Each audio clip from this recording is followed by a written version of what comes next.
Hello everyone, this is Erik, the Asian movie enthusiast, and this is my review of City Under Siege, a Hong Kong action movie from 2010 that stars Aaron Kwok, Collin Chou, Shu Qi, Wu Jing, and Jingchu Zhang. It was directed by Benny Chan. I briefly covered this movie in my Benny Chan discussion video from a few years ago. I'll include a link to that discussion in the description box below, but I recently rewatched this one and wanted to do a separate review.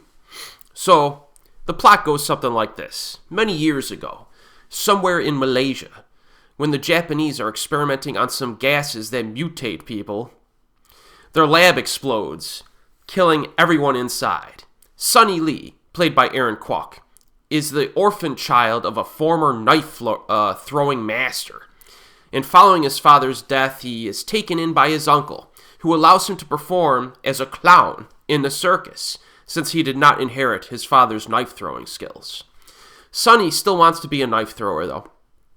He's tormented by Zhang, played by Collin Chou, and his cousins, who are all performers in his uncle's troupe.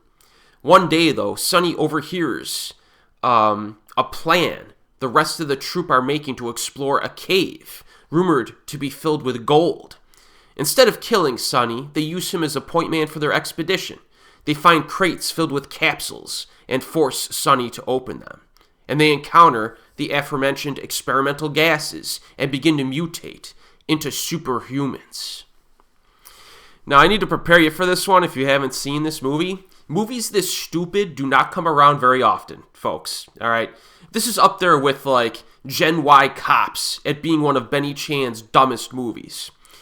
And if you think about it, Aaron Kwok plays a klutzy, dim-witted circus clown who develops superpowers and uses them to stop his evil circus enemies. Like, the premise in and of itself is chuckle-worthy. The makeup effects are pretty bad, and, movies like this where you have mutants and stuff like that, you would prefer some good makeup effects, but they do not have that here. When someone mutates, they just give them some cheap bumps on their faces, maybe some vein marks, or I guess I kind of liked Aaron Kwok's slimy snail suit, I guess I would call it. That one was okay. The music is generic cheese. It oversells each emotion that you're supposed to feel at any given moment. Now, the script writing, dialogue, and character development, which is, typically the core of what people consider to be traditional filmmaking, are all weak, to say the least. The storytelling is coherent. It does make sense to a degree. I'll give it that much. But this is wafer-thin stuff, and the dramatic elements are completely ineffective, which becomes more of a problem when they throw in a few brief bits of melodrama. In terms of performances, Aaron Kwok overacts, and that's an understatement. And Collin Chou hams it up, which was kind of nice. Now, you get the supporting characters here, right? You get Shu Qi. She plays a very attractive news reporter, so we get some eye candy, I suppose. The best performances, though, come from Wu Jing and Jingchu Zhang, who play detectives that follow the superhero chaos. And the supporting cast in this film, I think, definitely helps to make this more watchable than it would have been with just the leads, especially considering that Jing and Zhang have a good amount of screen time. Every time they show up, the film improves. I almost kind of wish the film focused around their characters, to be honest with you. Another positive is that the pacing in this is brisk enough, and there are plenty of unintentionally funny moments in this, due to the rampant levels of cheese and overall low quality that we have here. If you're a particular kind of viewer like me, you'll find entertainment value during some of the non-action moments. Now, the action, is a mix of, lower octane thrills and higher octane fights. I guess you could describe it like that. They do use a lot of wire work and CGI projectiles. Not something I necessarily prefer in my, modern urban action flicks. Because this film, after the opening scene, transports us to, the present day.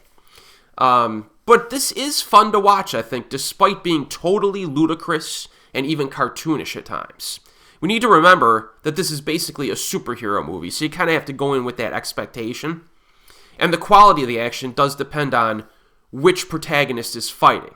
When Aaron Kwok is fighting, the action is less impressive. They go for more I don't know what you would call it, basic movements, superhero power type stuff. But when Wu Jing is fighting, the action improves significantly. So there are a few good martial arts fights here and there. The first time Jing and Zhang confront the baddies, there's a good fight there. They break out a few cool moves.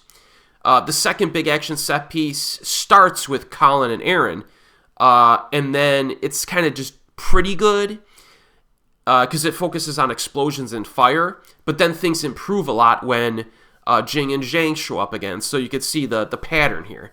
And the finale of the film is decent enough, but nothing great. So, unlike a lot of other Benny Chan movies where the action carries it, the action in City Under Siege is not great enough in and of itself, I think, to make this like a strong recommendation.